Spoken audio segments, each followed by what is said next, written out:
सुनो मैम साहब, लाइए मैं आपकी सैंडल साफ कर देता हूँ। हाँ हाँ कर दे।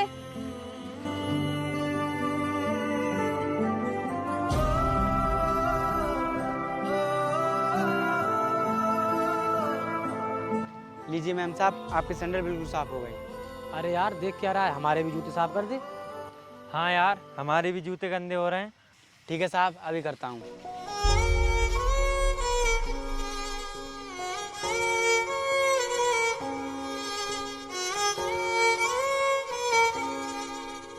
लाइए साहब।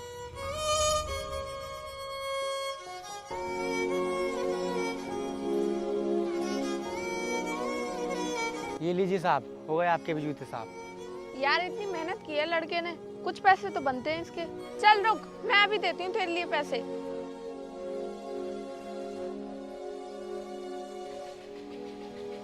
अरे मैम साहब, 1 रुपया? आपने क्या मुझे भिखारी समझ रखा है? और आपको इतना भी तमीज नहीं है कि इतने काम के कितने पैसे दिए जाएंगे? भिखारी होकर इतना बोल रहा है? लेना है तो ले, नहीं तो ये भी नहीं मिलेगा। और कह रहा है कि हमको तमीज नहीं है, रखना है तो रख ले वरना ये भी नहीं मिलेगा। क्यों रे, तू अपने आप को ज्यादा बड़ा आदमी समझ रहा है? तेरी औकात तो 1 रुपए की भी नहीं है। चल अब निकल यहाँ से।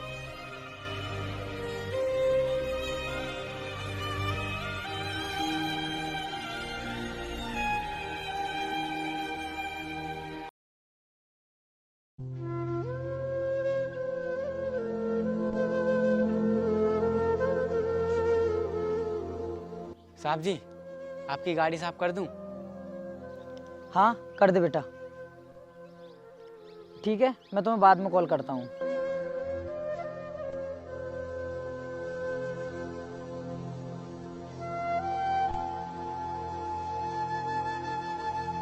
साहब, आपकी गाड़ी साफ हो चुकी है। ठीक है बेटा, ये लो पैसे। नहीं साहब, ये तो बहुत ज़्यादा हैं। आप मुझे 10-20 रुपए दे दीजिए। अरे बेटा, तुम तो बहुत समझदार हो। और तुम्हारे माँ बाप कहाँ हैं और तुम रहते कहाँ हो? साहब, मेरा इस दुनिया में कोई नहीं है और मैं सड़कों पर इधर उधर घूमता रहता हूँ और रात को स्टेशन पर ही सो जाता हूँ।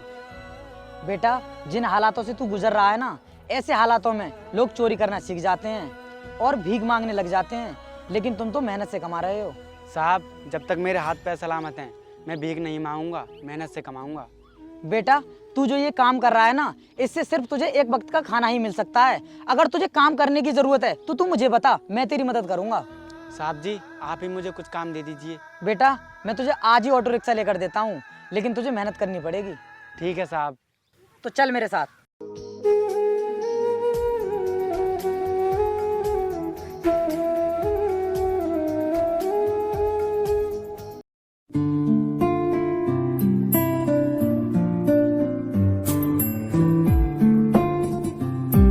भैया, हम लोग पार्टी करने के लिए बाहर जा रहे हैं, इसलिए हमें कुछ पैसे दे दो। देखो, तुम लोग अब बड़े हो गए हो और समझदार भी, और ये पार्टी वार्टियों में जाना बंद करो। अपनी जिम्मेदारी को समझो और कंपनी को संभालो। भैया, कंपनी संभालने के लिए तो आप बैठे हो। हमारी एंजॉय करने की उम्र है, हमें एंजॉय करने दो।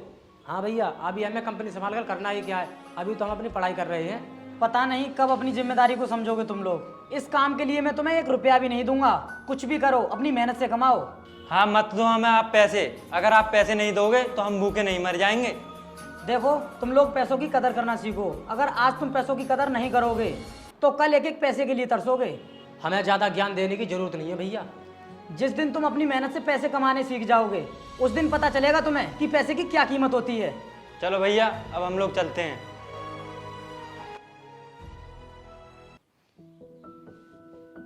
अब दोनों के दोनों ऐसे ही मुंह लटका के बैठे रहोगे या फिर कुछ बोलोगे भी? अब यार क्या बोलें, भैया ने सारा मूड खराब करके रख दिया है।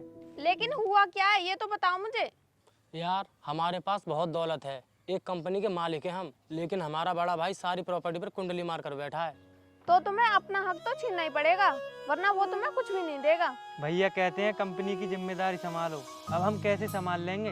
अरे मूर्खों, वो सही कह रहे हैं, तुम्हारे पास सबसे अच्छा मौका है ये। अभी तो वो अपने मुंह से ही कह रहे हैं, कहीं ऐसा ना हो कि पूरी कंपनी तुम्हारा भाई ही हड़प ले, फिर तो तुम्हारे हाथ में कटोरा आ जाएगा।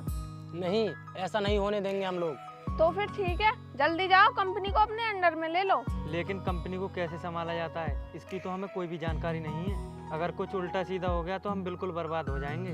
अरे कंपनी तो मैनेजर संभालेगा, तुम तो आराम से ऑफिस में बैठे रहोगे। तो अब हम ऐसा मैनेजर कहाँ से लेकर आए? अरे मैं किस लिए हूँ, मुझे बनाओ मैनेजर, मैं संभालूंगी तुम्हारी कंपनी। तुम लोगों को मेरे ऊपर भरोसा है या नहीं? अरे यार, हमें तुम्हारे ऊपर सबसे ज्यादा भरोसा है। चल छोटे, अब हम कहते हैं भैया से कि आज से हम संभालेंगे कंपनी।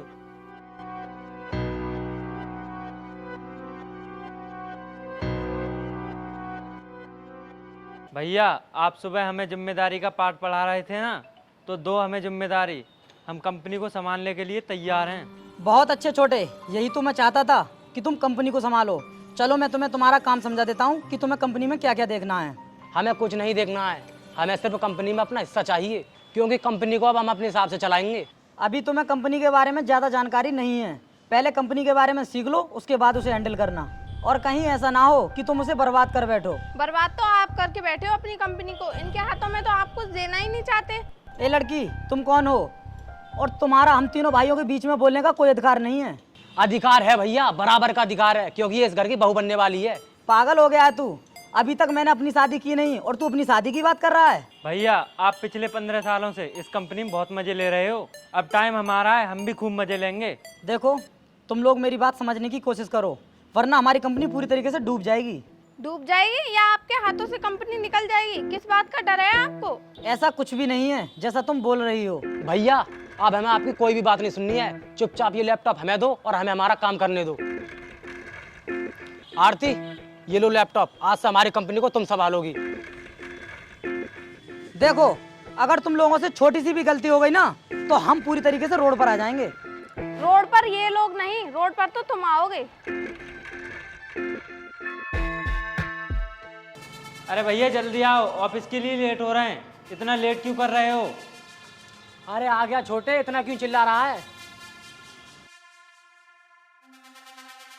अरे भाइयों, मेरी बहुत तबीयत खराब है, मुझे कुछ पैसे देते जाओ, मैं अपनी दवाई ले आऊँगा। अरे यार, इसका रोज रोज का यही ड्रामा रहता है, क्यों ना आज इसका खेल खत्म कर दें। सही कहते हो भैया, आप ना होगा बांस ना बजेगी बांसुरी। एक काम करते हैं, आज इसे घर से निकाल ही देते हैं। चल बे चल, निकल हमारे घर से। ये रोज रोज बीमारी का बहाना बनाकर पैसे हटता रहता है। भाइयों, इस घर के सिवाय मैं कहाँ रहूँगा? हमें कुछ नहीं पता, अनाथ आश्रम में चला जा। चल छोटे, हम लोग वापस के लिए निकलते हैं।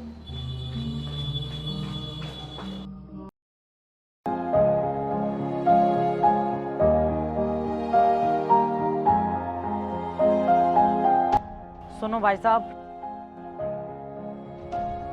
मुझे कुछ पैसे मिल सकते हैं क्या? मेरी बहुत तबीयत खराब है, दवाई लेनी है मुझे अपनी। अरे सर, आप? मुझे याद आ गया, काफ़ी अच्छा काम किया है आपने, और शहर में भी काफ़ी नाम सुना है मैंने आपका। साहब, उस बुरे समय में आपने मेरी बहुत मदद की थी, और आज मेरा भी फर्ज बनता है कि मैं भी आपकी मदद करूं। आप बैठिए गाड़ी में, मैं आपको अभी डॉक्टर के पास लेकर चलता हूं।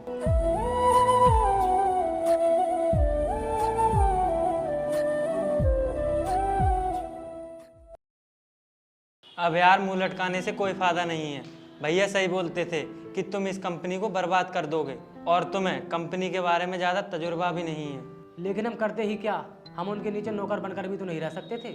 लेकिन अब हम पूरी तरह बर्बाद हो गए हैं, कंपनी भी डूब गई है, सिर पर कर्जा भी बहुत है, और कल कंपनी की नीलामी भी है।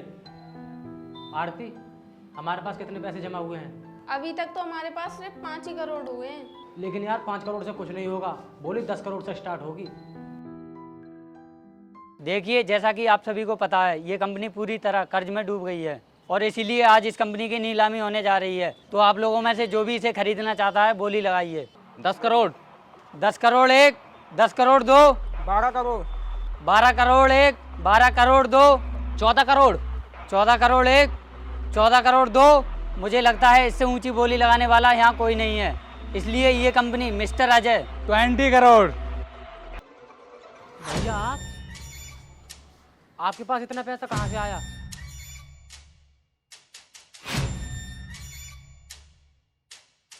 ये लीजिए सर, ये रहे कंपनी के सारे डॉक्यूमेंट और पेमेंट आप गवर्नमेंट के खाते में जमा कर दीजिए।